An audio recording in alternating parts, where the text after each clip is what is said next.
And we're live. Hello. I know that we are a couple of minutes late. We had some technical issues. And if you can hear a dog underneath me going crazy, it's because my dog is underneath me, underneath the couch going crazy. So hello again. I'm so excited that you're here. This is Empathy and Automation. My name is Sharon Steed. I'm a keynote speaker and empathy consultant and a person who stutters. And this is just a weekly conversation where we talk about empathy, technology, and the future of work. We had a little bit of a change up today. I had another guest land, but he is under the weather, so we will have him on at a later date. But today we have someone who's incredibly special to me, my husband, and his name is Wesley Williams. So, hi, Wes. How are you? I'm well, Sharon. How are you? I'm great. I'm so excited. We've never done anything like this before. It, Yeah, no, it, it'll be fun. it feels weird, but also comfortable. So that's cool. I don't know. Whatever. We'll see what happens. So, let me first ask you to give us a little bit of background on you. How did you get to where you are today? All right. Yeah, first, my name's Wesley Williams. Most people call me Wes. And a bit about my background is I'm really like a corporate strategist and operations leader. So what that means in practice, because those words don't really mean much to most people, is that really I'm kind of the one who works with executives to find out what needs to be done in terms of their vision, and then really helps to translate that into action. So that's really one of my favorite things to do. I would say that my love language is being helpful. So any opportunity that I have to just help others is just one that I really just jump into.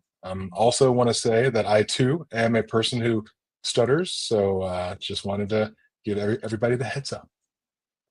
Yeah, that's actually how we met. We met at a conference in 2014. Can you believe it? Where it was for people who stutter. So that's a fun fact about me and him. So you one time told me that you knew that you wanted to go to business school when you were 9 years old. Yeah. So How like did your you know average that? 9-year-old, Like I your um average I 9-year-old. yes, like your average 9-year-old, I read Fortune magazine every month because I was kind of a business nerd. And so I figured if I went to business school and then if I went to law school, that I would have ultimate cosmic power and just be a really effective business person. And so that's just really what I set out to do is just get as much high priced education as I can to hopefully be able to make an impact on the business world. Okay. So yeah, so then okay, so you consider your like expertise to be strategy then, right? Yes, strategy and operations, also called strat ops by the cool kids. Okay. So how would you describe that to a person who is not involved with that kind of work? Yeah, sure. So really kind of breaking that down into its two main parts. On the strategy side, it's just really how do we identify what we want to do in order to help us achieve certain objectives or milestones, right? So this just really often begins with ideation or just kind of thinking about where you are currently and where you want to be. That's we call that current state versus future state. And then really the operation side is how do we really put that into motion and align the right resources so that the right people are focused on the right thing and everybody's really doing what's aligned with the overarching strategy. Okay. So another fun fact here is that like anytime a person is like, "Oh, so what does Wes do?" I'm always like, "I don't know, business things." Like and so it's really cool to sort of, hear this explanation from your perspective about, what who, you told me one time that strategy is vision to execution. And I feel like that also just like really helped me like in my own business of like, oh, okay, so like I have to get from point, A to point F, right? And so in order to do that, I need to have a plan to go from A to B, B to C, C to D, and so on.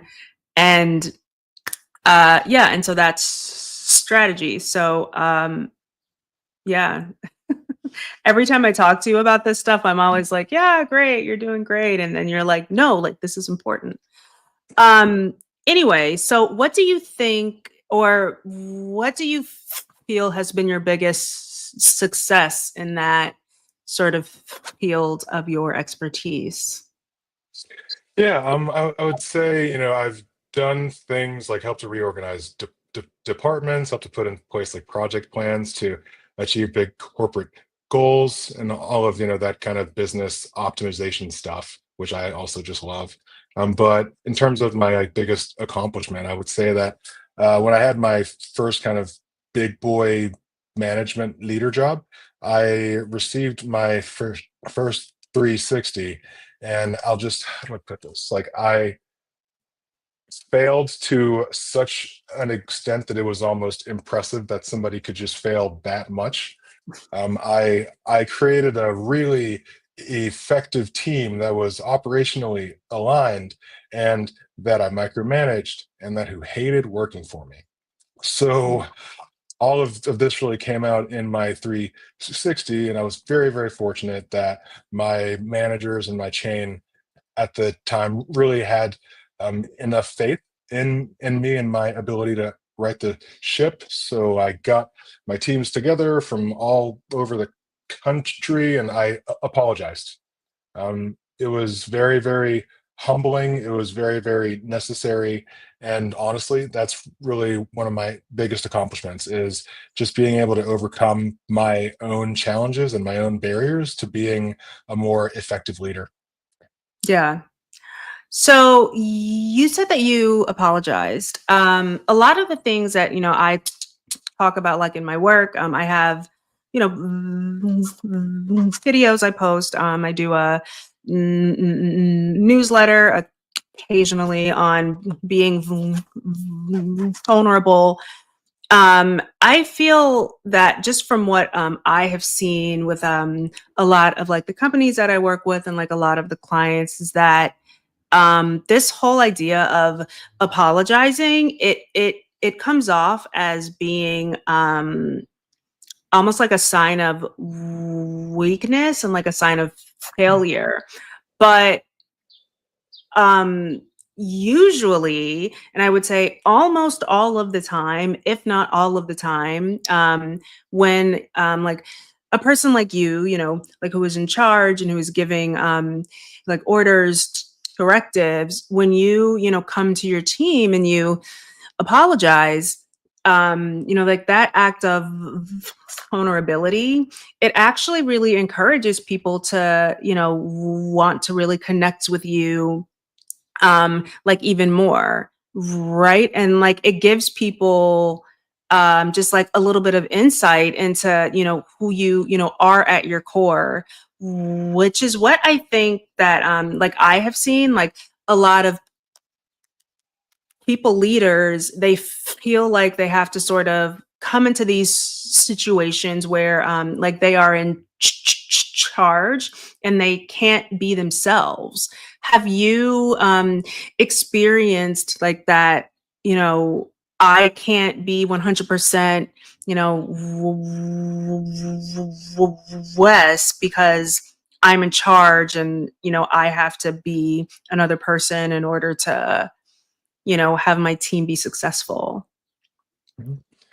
Yeah, I would say that a lot of it just really comes down to, how do you find that right balance? You always hear to bring your best self to work. I definitely think that's important, and just really being comfortable enough in your own skin that you're able to your point, Sharon, you're able to be vulnerable, which isn't a sign of weakness so much as it is a sign of humanity. And just really recognizing that vulnerability brings people closer to you, and being too artificial and too stuffy actually has the opposite effect. And it's really hard to collaborate when you continue to push people away. So I always like to say it's getting people out of rows and into circles. And really, that's how the best ideas flourish. That's how people feel heard. And vulnerability and empathy are pretty key parts of that. Yeah. So, when you got your bad 360, what was like a common theme that was just like across the board? Here's what I did wrong every single time. Mhm.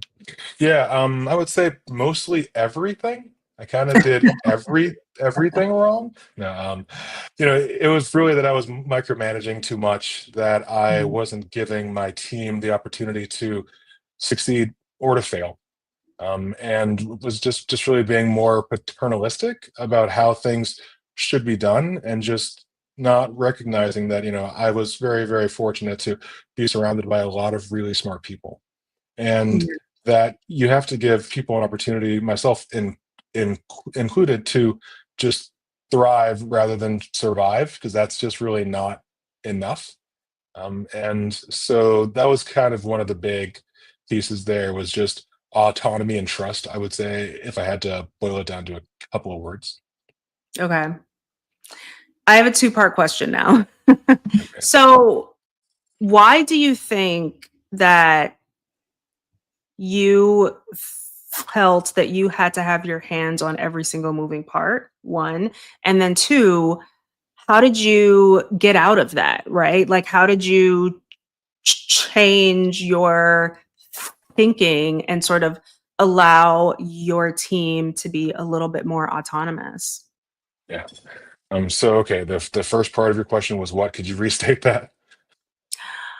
Why do you think you had to be so hands-on with every single step, right? So, like, Mm, another way to put that is like, why did you not why was the trust not there in the beginning? Was it because you were just a brand new manager, or was there another reason? mhm. I'd say part of it is because I was a brand new manager. So, there often isn't like a playbook or a pamphlet that they hand you, like, so you're going to be managing people. So I was just kind of really figuring that out along the way. I would say part of it, if I'm being really, really true to what I think actually happened, was just a lack of trust, and this Mhm. kind of overarching ability that I got the leadership job because I was an effective individual contributor, right? And so my approach was, well, if I can just scale me because I'm great and I do everything right, if I can just scale me and make everybody on my teams more like I am, then we'll have a greater chance of success, compared to just me setting them free. So I think that's the answer to your first question. It is for sure. And so then, so my second question is, how did you learn that? How did you let go of this idea that I have to scale me and sort of embrace the idea of I need to trust my team? And I, because it's hard to let go when you have that sort of impact, and when when if things go wrong, it's on you, it's not on them. So, like, how did you change your habits? How did you change your mindset in order to get to a place where everybody could just have a lot more trust in everybody else? Yeah. I would say really the first kind of piece was just looking inward. And I was fortunate that my manager and my VP and HR was really all behind me in terms of like, we think you can do better, so just be open and you'll have an opportunity to really improve as a person and as a manager. um, so there's kind of that piece. And in terms of how I was able to just let go and just really embrace trust, was I opened it up to a conversation with my teams. I just said, help me understand how I could be better. Help me understand how I could support you better, how I could enable you to be successful, how I could help you not hate me because I didn't want them to just think I was this like monster. Um, so it was really about a willingness to embrace multiple really difficult conversations and going into those with just a very open mind, which wasn't always easy, and just being very clear to yourself that you have a lot to learn. We always have a lot to learn. There's no such thing as intuitive knowledge. You can ask a baby this because they don't really know much of anything. Uh, so, hope that answered question number two. It did, yes. Okay. So along those lines, who was the best manager that you ever had, and what made that person so good for you? Yeah. I would say that's going to be the first manager that I had my kind of big boy role for. He just really trusted me a lot, which is somewhat ironic that I didn't trust my own team, even though I just valued trust coming from him. Um, but he just really asked more questions than he gave answers, and just really wanted to kind of give me this space and enough rope that I could fail, but also knowing that he's got my back and that he would be supportive of me and of my ideas and of my career. So the Yeah. lessons that I learned from him are some that I carried throughout my career and that I still try to always be mindful of today. Yeah. Yeah, and I think that's why like I've had success like in my own business is because like I had to trust myself to be able to just do all of these things on my own. And like, it wasn't going to take me a while to like figure out how to do things, right? Like how to get a gig and like how to talk to people, how to give a good talk.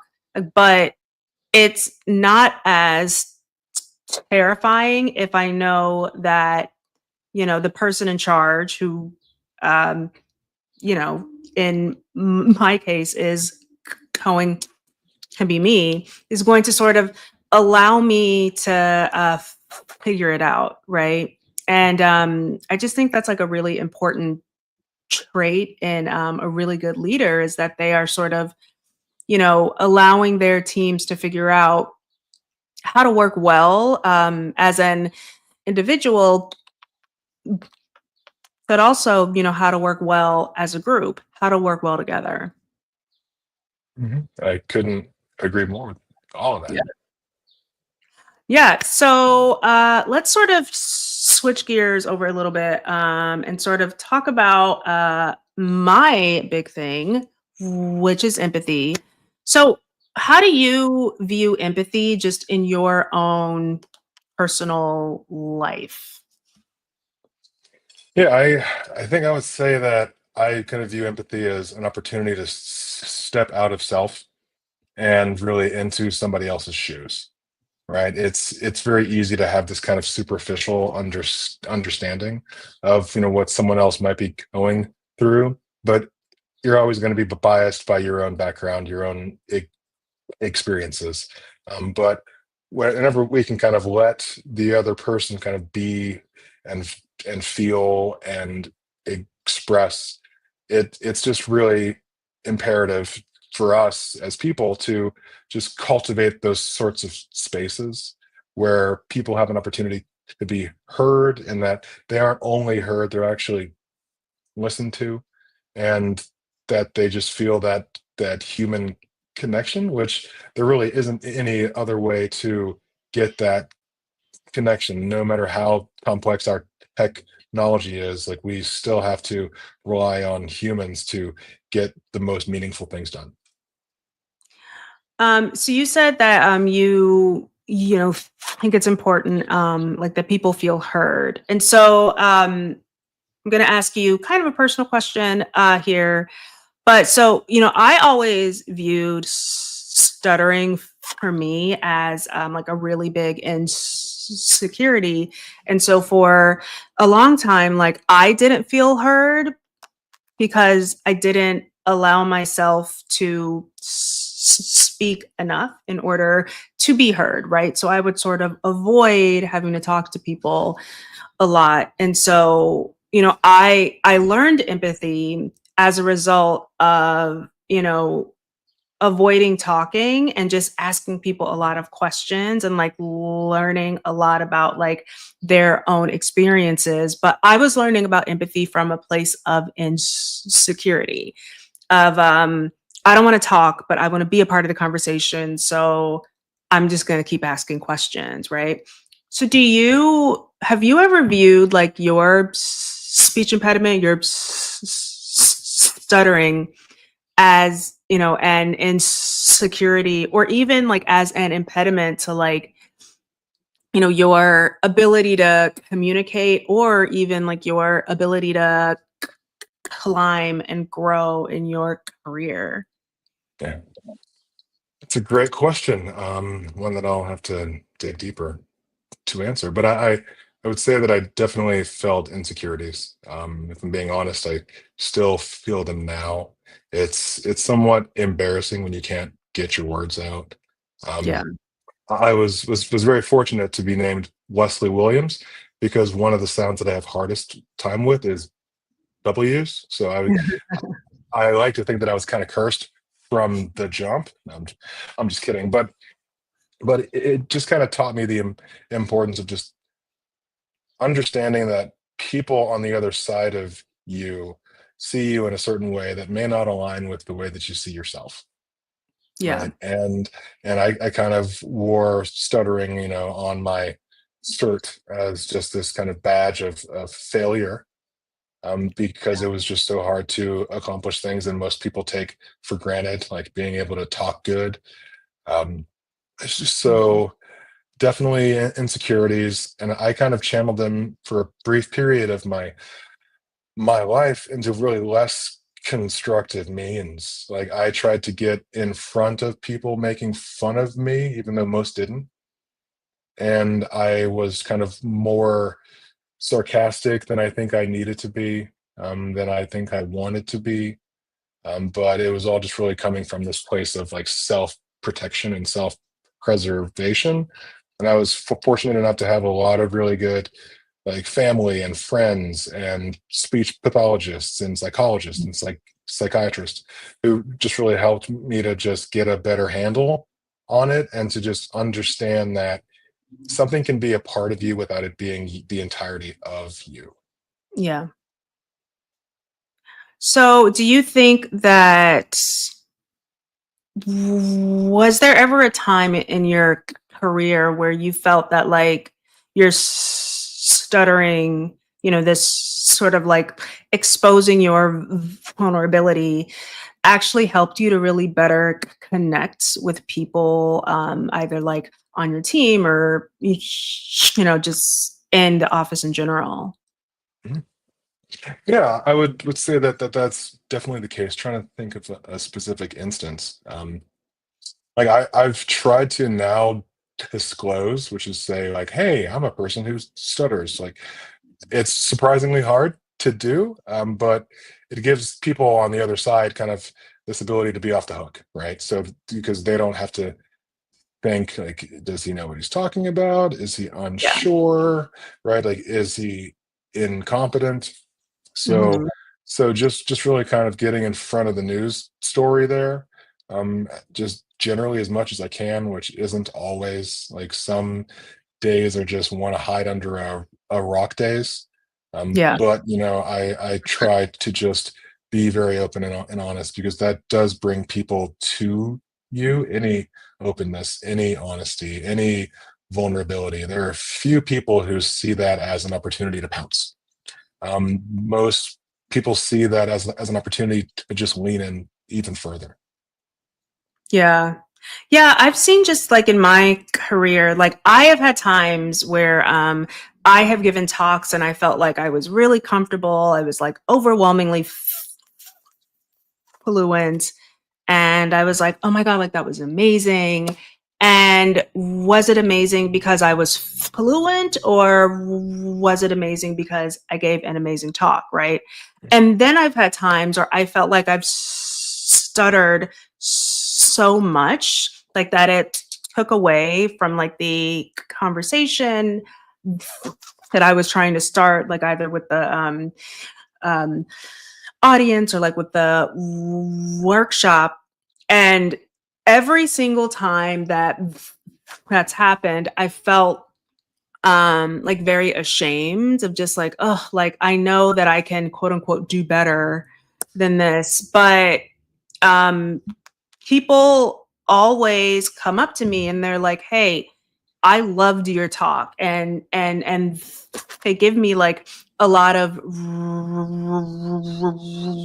reasons why.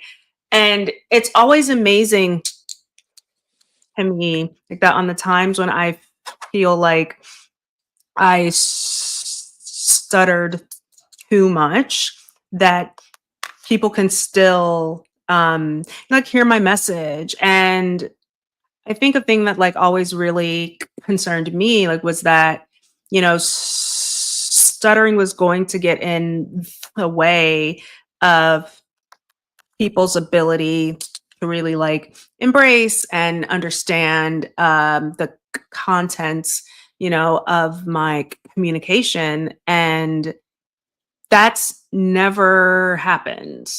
Right. Like if I feel really uncomfortable, and like other people feel uncomfortable, that if I don't feel uncomfortable, like then it's totally normal. I don't know if you've had that experience as well. I don't know. Yeah, yeah, I absolutely have. I mean, it's being comfortable definitely helps. Kind of reframing what normal is, reframing what good is just really important because you may not always have perfect days. I don't think that anyone Mhm. does. But just being able to maintain perspective over your own reality is as abstract as that sounds. That can just really be a helpful thing to always keep top of mind. Yeah. So, I kind of want to talk about here just the whole idea of leading with empathy. Um, because you have said a couple of things about this, like that I have found to be just incredibly impactful. One of the things that you said were we are meant to collaborate. And I've I've seen just from going into companies and going to conferences that a lot of people feel that they can do it better, right? Like they work best if they're just on their own, headphones on, and I'm not talking to people like I'm just going to do all of the work. But you think that that's not the case. And so I would love to hear what you think about empathy in the workplace and how it can make people, one, better collaborators, like, but two, also better leaders. Mhm. Yeah. Great question. I would say that empathy really leads to interactivity, right? Is that it's how do we keep the human part alive and thriving whenever we're in this technologically advanced world? And people often talk about AI as being this great tool that's going to replace everybody, and we're just going to have computers running the whole, world. And there's definitely opportunities I think that we're just beginning to understand about how we as a society leverage tools like AI. But at its core, it's a human augmentation tool, not a human replacement tool. Or at the very least, that's how I kind of see it as. It can help you kind of think through things pretty rapidly. It can give you a lot of information, but it's still never going to be a replacement with human collaboration, right? Because humans have this really complicated brain that lets us kind of do things that are really, really novel or unforeseen. And honestly, we're tribal animals. Like we like work and feel more alive whenever we're connected to more people. And it's just easy to want to put your headphones on and just shut out the whole world. But then we're missing out on this entire other spectrum of perspective that we would otherwise be able to see if we just stepped out of ourselves, stepped away from the screens, and stepped towards each other. I love that. I love that. And, we've brought up AI. Obviously, like this is a show about, technology, automation. A thing that I'm, always going to argue is that social media and technology and AI is there to make us better, right? Like it's there to help us to be a lot more connected. However, it's very easy to see how it is tearing us apart. I don't feel like I need to explain that any further. But I think in order to use these tools and to use these technologies in the most positive and effective ways, we really need to focus on keeping the humanity at the center of our, engagement with these technologies. And so, in your opinion, how do we do that, right? How do we keep our humanity at the center of AI? Gosh, that's a really good layered question. I mean, how do we keep humanity at the center of AI? Yeah. I would say we recognize that we can accomplish more in a group with other humans than we can in a group with a bunch of computers. And it isn't that humans have the same, computational capability as a machine does. Like, I don't think that that'll ever be the case. Mhm. But we do bring things to the table, such as perspective, such as experiences that really can't be hard coded into a model. And that we tell each other stories that help us understand abstract concepts. We kind of bond over shared triumphs and shared hardships. And these are all things that AI and computers in general are never really going to be able to replace. Yeah. So how do we keep the humanity in the age of AI? I think it's by understanding that we were meant to be together. We were meant to collaborate. And when we kind of fail to satisfy that base nature of who we are as people, then we're letting AI and ML and whatever else win and get in the way of us doing our best work, because that really only happens when we're working with people. Absolutely.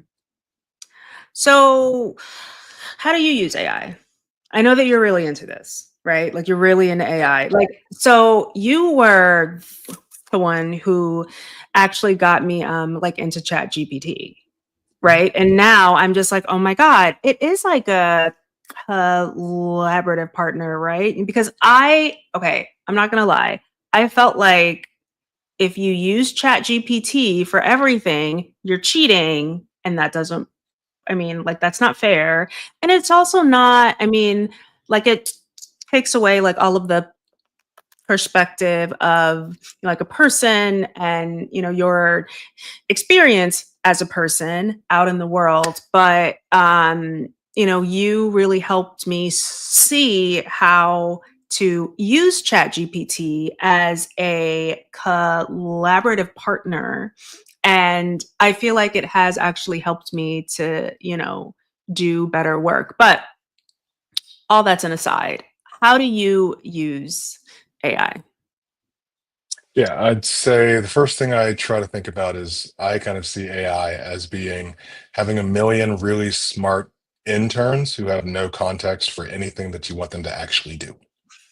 So it's just really how do you frame things in a way that the computer, this massive internship farm, that it's able to actually give you more of what you want and less of what you don't.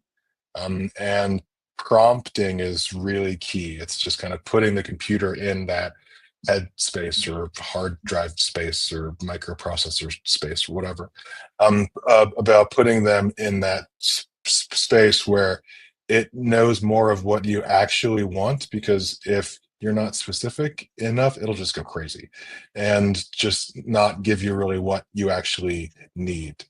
um, and this is kind of one of the other main challenges, right, with talking to a computer rather than talking to a person, is that humans pick up on subtext and intonation and all of these other like kind of human nuances that a computer is really never going to be able to fully replicate. So does that answer your question? If not, I'm happy to try again. You did answer the question. It was very good. So what do you think AI no. How do you think we should be using AI when it comes to how we work now? Mhm. I think really understanding its strengths as well as its limitations is a really good place to start, right? And then also just sharing more amongst ourselves. Like, I got this really great output from some generative AI, some chat GPT, right? And just being able to use the output as a means of just communication and collaboration. So rather than it just being this isolationist protocol that keeps us in our dark rooms huddled over screens with our head headphones on. It's just really how do we take what we get and then apply that in other human contexts. And like that's a really useful way to think about it for me at the very least. Mhm. So then what do you think the future of work is going to look like as AI continues to sort of take over a lot of the things that we as people are doing? Well, you were asking massive and interesting questions. You're So welcome. yeah, thank you. Um, so the future of AI, and how that interacts with people. I think AI is going to be good at a lot of things that humans do. So pattern recognition is a big one, right? And it may be able to understand patterns, but it'll still never be able to analyze patterns in the same way that a human mind does. So it's just really going to be more of a collaborative partner than a replacement for most jobs. There are definitely going to be jobs that either dramatically change or kind Mm, of go away or just more likely merge into some other hybrid role, as we're able to kind of offload some of our computational burden to the machine. That so I, in short, I think the future of work is really going to be about how do we interact together and kind of symbiotically with the available technology stack to really get more done faster than we likely would have been able to do by ourselves. yeah. So, for the final question here, my whole thing, as you know very well, I always want to find the positive, right? And for me, I feel like this show is about um, giving people some kind of hope in that we are going to be able to work with this technology, and this technology isn't going to take you know all of our usefulness away, right? So what is a thing that you think is going to make people who are concerned about the pliability of their skills, or their ability to sort of keep their positions, because of all of the things that AI can do, how do you give those people hope in that, you know, it's not going to take anything away from you? You just have to work along with it in order to be better. How do you give them hope?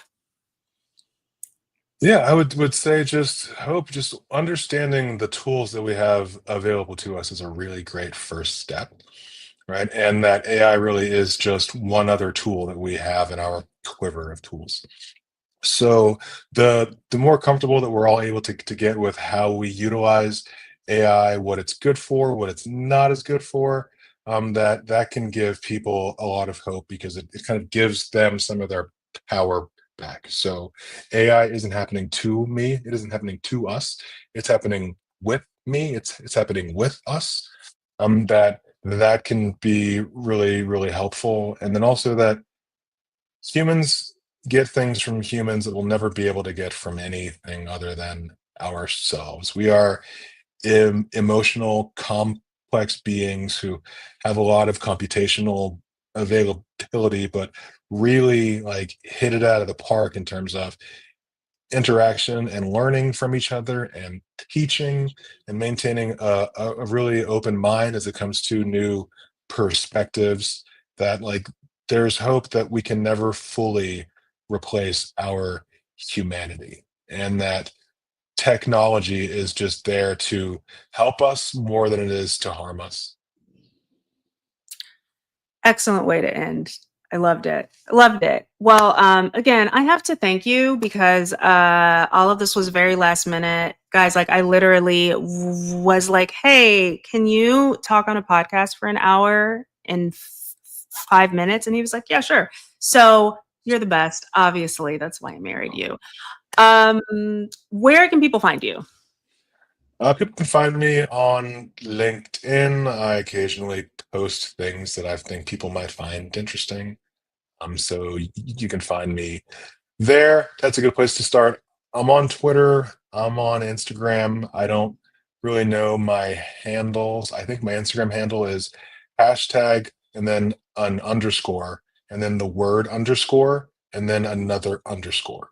So not really easy to find me. Even if you did, I don't really post much.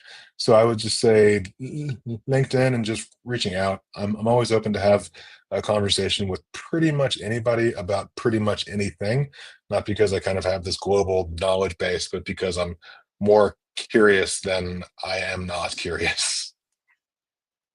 Awesome. Well, yeah. And is there anything that you wanted to promote or anything that you just wanted to get out into the world? Any last Um, words, I should say? last words. Last words is keep doing a good job. Like every day when we come to work, when we come to life, we do our best on any given day. And if you did what you could on a particular day, then that's a win, even if it might not have gone perfectly in retrospect.